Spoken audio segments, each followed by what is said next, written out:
justice. Les débats restent complètement paralysés à l'Assemblée nationale sur la réforme des retraites. Les députés en étaient toujours à l'article 1 hier, après 7 jours de discussion chaotique. Et la grande question maintenant, c'est de savoir si le gouvernement va choisir de passer en force en ayant recours au fameux 49.3. Bonjour Michaël Darmon. Bonjour. Est-ce qu'ils y pensent vraiment ? Il ne pense qu'à ça.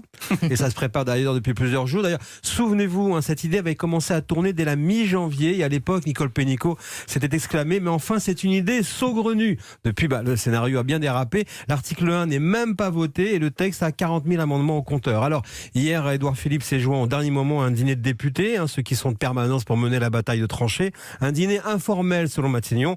Officiellement, évidemment, il fallait sortir les députés, mais il fallait aussi faire taire les reproches d'une partie des mêmes députés qui le trouvait bien occupé au Havre par sa campagne au Premier ministre. Donc, menu unique, comment sortir de l'impasse, comment dégainer un 49.3 en faisant le moins de dégâts possible, alors qu'une partie de cette majorité est réticente à cette solution. Mais pourquoi ça pose autant de problèmes, Mickaël, d'avoir recours à ce 49.3 ? Parce que ça permet quand même de faire passer cette réforme. Le 49.3, c'est prévu par la Constitution, c'est légal, c'est une solution parlementaire, mais c'est une malédiction politique. Elle marque un exécutif au sceau de l'autoritarisme. C'est pour ça qu'il n'y a que des mauvaises solutions pour Emmanuel Macron. Soit le blocage continue à l'Assemblée et la réforme des retraites tourne au carnage politique, soit il donne le feu vert au gouvernement pour le passage en force auprès d'une majorité qui, elle, n'est pas fautive et qui aura du mal à accepter d'être privée de son débat. Réponse donc au Conseil des ministres de mercredi. Au dernier quinquennat, on s'en souvient, un certain ministre Macron avait subi avec colère un 49.3 décidé par Manuel Valls, ruinant ainsi des heures de débat avec les députés sur une loi sur l'économie.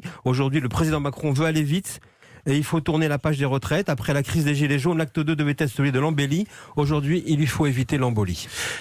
Michaël Darmon du service politique de la rédaction et cet article 49 alinéa 3 qui se profile. On va en reparler avec Nicolas Bétou. L'opinion de Nicolas Bétou, c'est juste avant le journal de 8h, comme tous les jours.